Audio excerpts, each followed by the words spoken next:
Good morning, brothers and sisters in Christ. Pastor Mike here. Well, we are kind of past the Christmas season.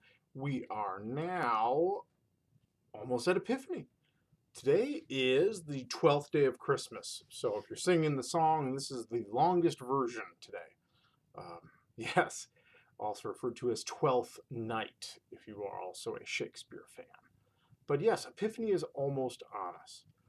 Hopefully you had a wonderful Christmas. Hopefully you were able to celebrate as best you could, all things considered. But now we're into the new year. We're now into the new reality of 2021, while still dealing with some of the old realities. Today I'd like to look at Epiphany. It is a great holiday, but often one of those ones that we overlook. Tomorrow is that day, and the church has long celebrated that as kind of an end, a transition out of Christmas. Modern people really kind of merge all of this into one concise thing.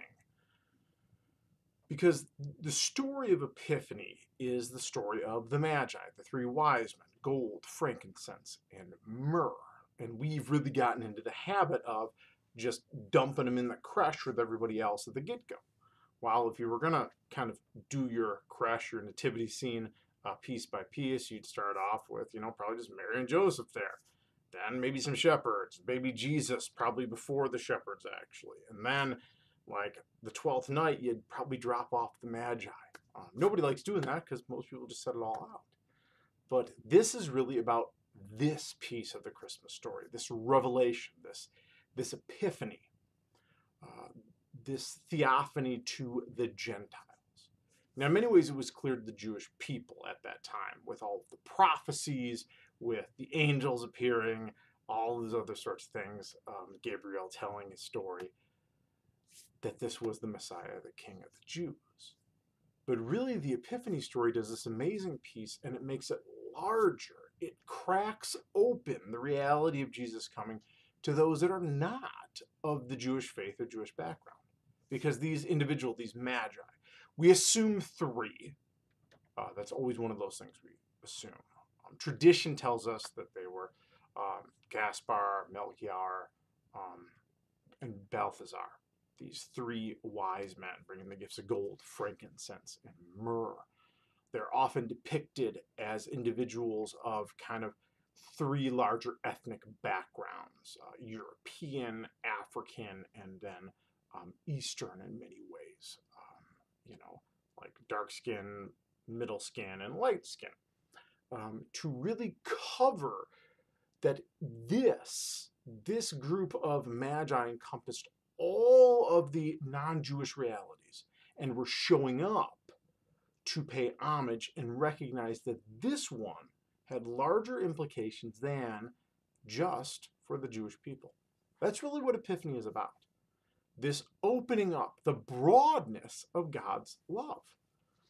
And even as we gather on this 12th night, which traditionally is referred to as Epiphany Eve, there have been worship services through history, but we really don't do Eves much anymore.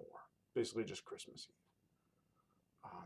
Where king cakes would often start their appearance. Other treats, wassailing would still be happening tonight as the celebration of the final kind of revelation, the final revelation of who this little one is for us as God's people. And that is, I think, really one of the great joys of Epiphany, is that we can sometimes get stuck on the specificity of God's love. And it specifically is God's love for the Jewish people. We hear that over and over and over again, especially throughout the Old Testament. But with the coming of the Magi, their gifts, the gold, frankincense, and myrrh, and Christ's mission and ministry, and how the healing of the Canaanites, Canaanite woman, there's other Canaanite stuff going on there as well, that there's a much bigger understanding of God's love. And that's key. Because if we understand that God's love is very, very broad, on some ways, we should understand that our love should follow and be broad as well. In fact, the broadness of God's love echoes from Epiphany all the way to the cross, where he says, Father, forgive them, they know not what they do. God's love was even of the ones crucifying him. That is maybe a good spot to begin the year. We begin this year. And it's always funny when we begin a new year, because in some ways the day is arbitrary. The earth does not care when we celebrate the new year. Your pets don't know. We, for order and beginning a new year and all those things, have chosen a date, and it's fine.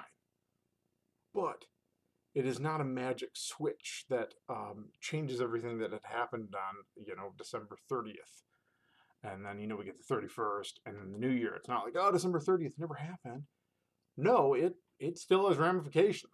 The calories I ate on the 30th, they carry over probably all the way to the 1st. We have to deal with it.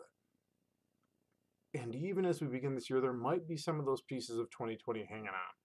Because let me tell you, it's probably not easy to shed 2020. It was an interesting year. But we're in 2021. And we can take this chosen new beginning of the new year and reground ourselves, refocus ourselves for how we can be in 2021. We might not be able to control everything, but we can control how we handle it. And the Epiphany story, the wideness of God's love, the broadness of who was reached by this star hanging in the heavens should remind us always of how far and wide God's love goes. We are children of the Epiphany. We are, as Gentile believers, as those reached by Paul, whose ministry, I think, is an extension of the Epiphany reality.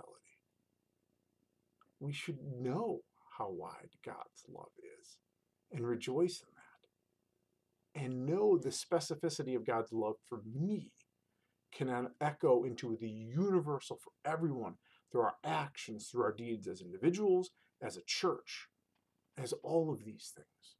And so I encourage you, brothers and sisters in Christ, as we begin this year, let us be mindful of God's love. That one, it's for us.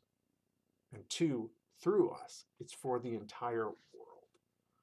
Hopefully you view this not as a burden, like you solely must spread the love of God, but that this love can guide us, ground us, buoy us through what is still to come in this year, and the year after, and the year after.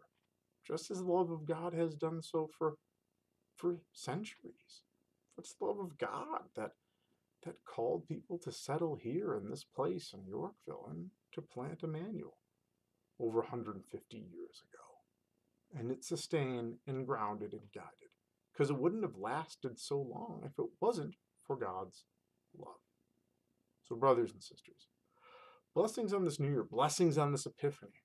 May it be a time of revelation, of the opening of the theophany of God amongst us, and that we may benefit from the wisdom of the wise men and bear gifts to those that might not be near us, but definitely in need.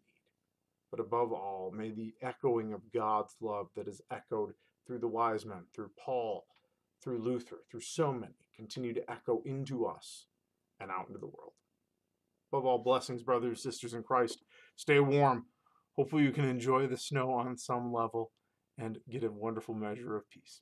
Blessings, blessed 12th night, and a blessed Epiphany. We'll talk to you soon now. Bye.